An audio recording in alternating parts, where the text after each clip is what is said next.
de l'émotion qui implique les fonctions cognitives de l'organisme. La manière d'apprécier.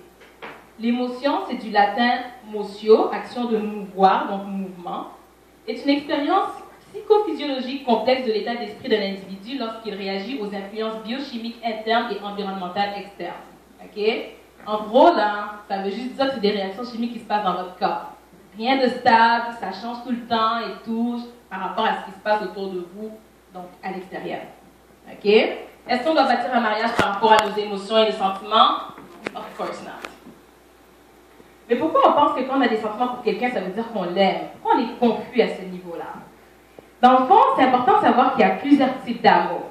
OK? Il y a l'amour, premièrement, on appelle ça l'amour éros, qui a vraiment rapport avec tout ce qui est physique. OK?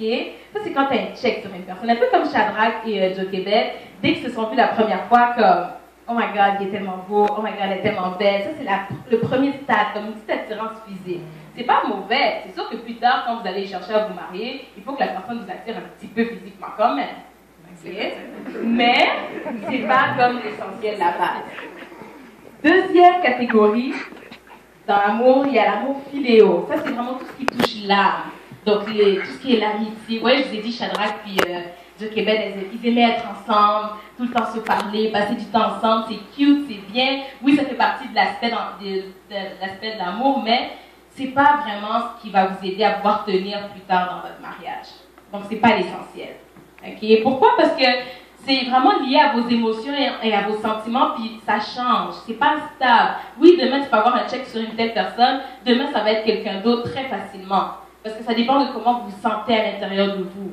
OK? Dans vos sentiments, émotions et tout. Donc, comme je dis, c'est pas stable. Et c'est là que rentre en jeu ce qu'on appelle les sentiments. Parce que tantôt, tu as des sentiments pour une personne, puis demain, quand la personne, par exemple, t'énerve ou quoi que ce soit, oh, c'est comme si tu n'as plus de sentiments pour cette personne. Les papillons dans le ventre disparaissent. Je vous dis là. Comme effectivement, bientôt, je vais me marier à l'homme le plus merveilleux sur la planète. Donc, si vous cherchez les filles, I'm so sorry. Non, je rigole. Mais sincèrement, oui, c'est un homme merveilleux et oui, je l'aime. Mais est-ce que j'ai des papillons dans le ventre comme 24 heures sur 24? Non. Je vais vous dire ce que j'ai maintenant. Ce que j'ai, c'est Ce que j'ai, c'est le troisième type d'amour pour lui. Et ça s'appelle l'amour agapé. Ça n'a rien à voir avec tout ce qui est des sentiments, des émotions. En fait, les sentiments et les émotions sont là. Et oui, ça me fait du bien quand je le vois ou quand il me fait des cadeaux et tout. Ça chatouille, ça fait du bien et tout. Mais ma relation n'est pas basée sur ça. Okay? Ma relation est basée sur le troisième type d'amour. Et ça, c'est le véritable amour. C'est carrément Dieu lui-même.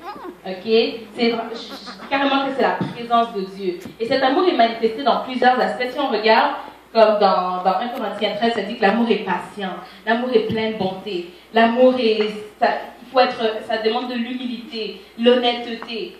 Comment je pourrais dire ça? L'amour, c'est être désintéressé, ça veut dire que vous êtes plus axé sur l'autre que sur vous-même. Il y a la confiance qui est dedans.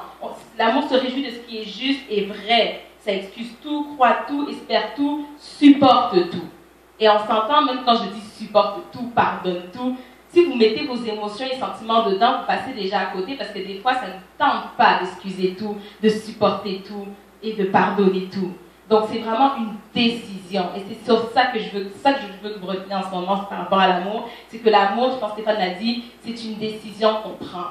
C'est une décision que Dieu a pris d'envoyer Christ pour mourir pour nous. Ce n'est pas par rapport à ses émotions, à ses sentiments-là. Okay? Donc, c'est vraiment important à comprendre. Maintenant, il y a quelque chose qu'il faut aussi tenir compte, et je pense que Stéphane en a parlé aussi tout à l'heure, c'est le foyer dans lequel on a grandi. Ça a un impact sur la manière dont on va gérer nos relations plus tard. C'est sûr que si, tu sais, j'ai pas parlé de ça quand je parlais des personnages Shadrach et Jochebed, mais par exemple, si Shadrach a grandi dans un foyer où son père n'était pas présent, ok?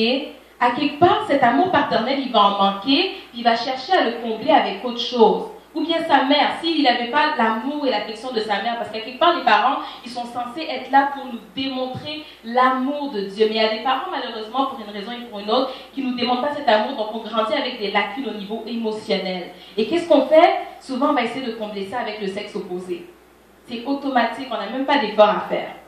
Donc, c'est très, très important de faire attention au fait que parfois, on est en manque d'affection, en manque d'attention. Regardez Joe Québec. Tout de suite, tu vois un gars, tu as des sentiments pour lui, tu te jettes dans une relation comme ça, tu le connais même pas, tu sais même pas que c'est un gars qui... Donc, c'est quoi sa mentalité par rapport aux femmes, etc., etc. Puis souvent, les filles, on ne fait pas attention à ça. Pourquoi? Parce que notre manque émotionnel, nos besoins comme affectifs sont tellement énormes qu'on oublie tout le reste qui est comme l'essentiel. Et après, on se retrouve dans des relations abusives comme elles. Donc, très, très, très attention de faire attention à ça, les amis.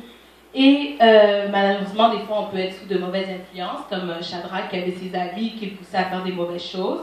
Okay? Ça aussi, c'est quelque chose qu'il faut faire attention. Et finalement, on peut simplement avoir une mauvaise mentalité. Donc, une mentalité qui n'est pas renouvelée. Je dis toujours que quand on vient au Seigneur, bon, non, effectivement, quand on vient au Seigneur, surtout quand vous avez eu un assez lourd passé dans le monde, entre guillemets, là, il faut quand même que vous vous reformatez. Donc, vous devez tout réapprendre. Moi, je donne toujours mon exemple quand je donne mon témoignage. Je n'ai pas eu des parents qui m'ont fait asseoir et qui ont dit, tu sais quoi, Jennifer, l'amour, c'est ça. Le sexe, c'est ça. Les hommes, c'est ça. Ce qui fait que je me suis bâti une mentalité moi-même qui était complètement contraire à la parole de Dieu et ça m'a fait vivre tout plein de conséquences parce que malheureusement, ça m'a amené à vivre dans le péché. Et comme Stéphane a dit, le salaire du péché, c'est la mort. Donc, obviously, je n'étais pas heureuse dans ma vie à cause de ce que je ne faisais pas de correct. Comprenez? Donc, à quelque part, quand vous venez au Seigneur, il faut qu'on vous réenseigne.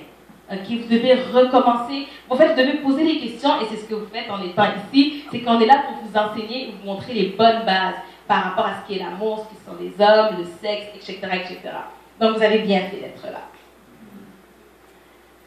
Maintenant, comment réagir face aux sentiments, comment gérer nos émotions et tout, parce que c'est bien beau tout ce que j'ai dit, mais maintenant, demain, je sors, je m'en vais à l'école.